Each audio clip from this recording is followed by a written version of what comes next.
To unleash the full power of the federal government in this effort today, I am officially declaring a national emergency.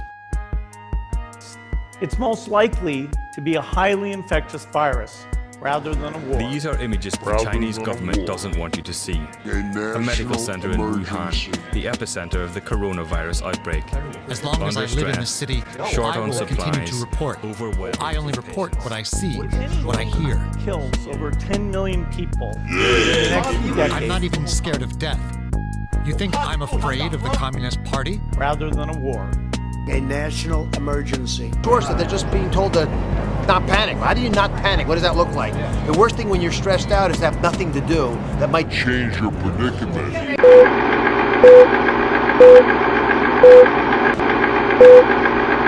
Welcome back, it's another episode of The Real. So today I got the lovely Dr. Hatchett. If you want to tell people a little bit about yourself, you know what I'm saying? What you do, where you from, you know what I'm saying? How did you become who you are today? Well, my name is Hatchett. I'm originally from Pine Bluff, Arkansas. I went to, he's shading Pine Bluff, but I went to the University of Arkansas at Pine Bluff, go Lions. And I got a Doctor of Medicine degree from the University of Arkansas for Medical Sciences. I did a family medicine residency here in Memphis that I completed last June, and now I'm a family physician in West Memphis, Arkansas. Okay, congratulations, congratulations. Thank you. Okay, so what makes you a doctor? Like, I know you don't like that question, that's why I went ahead and asked you. So, what, like, when, you know what I'm saying, when people ask you, you know what I'm saying, what is a doctor like? I'm a physician, so I'm a doctor of medicine. You can specialize in anything in primary care, like myself, family medicine, pediatrics, internal medicine. You can be a surgeon, you can be an OBGYN. Okay. I chose family medicine, so that's me. Congratulations. Thank you. All right, y'all. Today we brought her here, you know what I'm saying, to kind of tell y'all about the coronavirus. I'm sure everybody heard about it.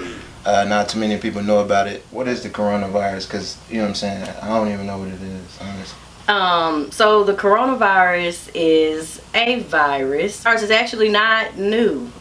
It's a family of viruses. Some of them cause like the common cold, like when you get a runny nose or like a little cough.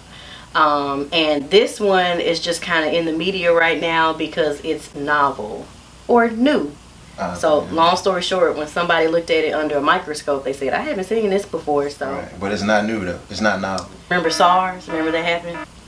Oh gosh. Okay. Well, that's the type of coronavirus. What's SARS? Tell us about SARS. You don't remember SARS? No. Severe acute respiratory distress virus. It was an outbreak that everybody was crazy about. See, y'all don't even remember. When it happened? Y'all don't even remember, but that used to be a thing. But it's in the same family as it. Okay. So would it been a virus? Are you saying that it kills people but carries some of the same characteristics as the common cold? Anything can kill you. And if anybody takes anything away from this, I think this too shall pass. But the coronavirus, you know, it is infecting a lot of people. Very few people are actually having mortality or passing away from it. It's about 1 to 3% of people who are exposed to the coronavirus die. The people who do get those complications are usually pretty sick to start with. Like they have a compromised immune system, so you're really old. We love you, geriatric patients, but your immune system goes down a little bit more every year. Or you have like some chronic illnesses like chronic lung disease, COPD, diabetes, cancer, so are you HIV. saying like people like our age, we cool, like we ain't got to worry about it? Or you know anything can happen to anyone, don't get me wrong. Like, you know, do black people get it? You know what I'm saying? That's black people get it, yes. Someone asked me that at work the other day. Are black people like immune to coronavirus? See, not that I'm aware. Yeah, they were saying that. Not that I am aware. Cases, and that's kind of what you have to watch for when you watch the news or when you hear something on Instagram or social media.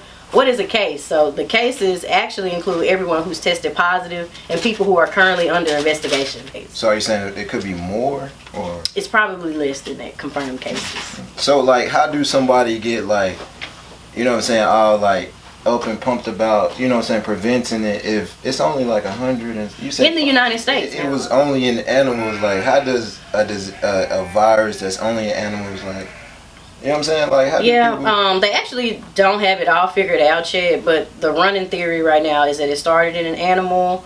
That animal was sold in a seafood market, and I think it's called, please correct me if I'm wrong, Wuhan, China. Yeah. So somebody went to the supermarket, they ate that food, and somehow the virus is now communicable between human beings. Yeah, so it's airborne? It is airborne. It's spread from respiratory droplets. So that can mean if you cough, sneeze, wipe your nose, you know, saliva, stuff like that. If you come in contact with that, you could spread it to the next person, probably within 6 feet of you. Wow.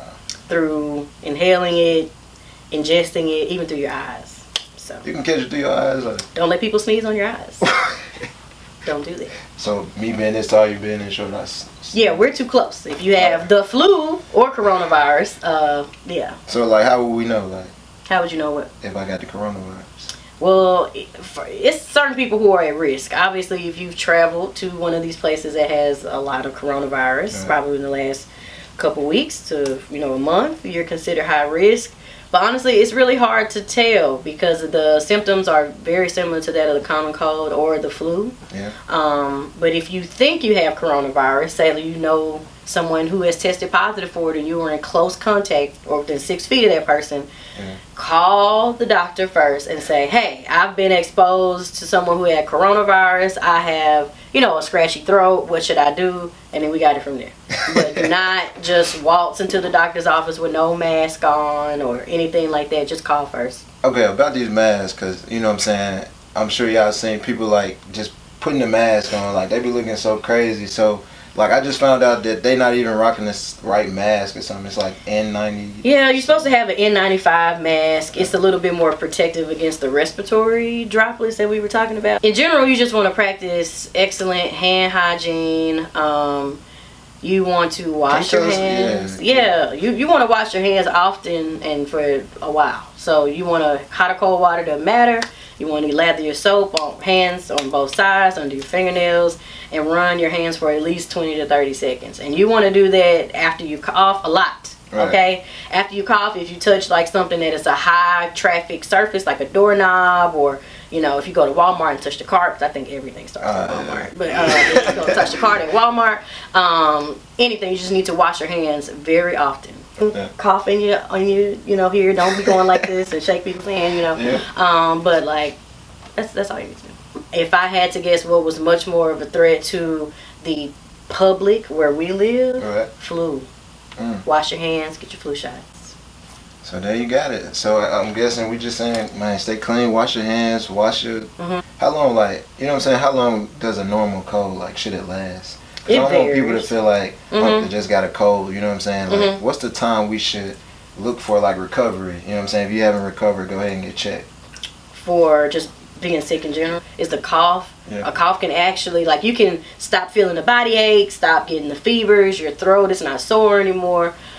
But you could potentially cough for a month or two after you have something like the flu or pneumonia or something like that. So the little dry cough, that heckin' cough, you can go on for quite some time.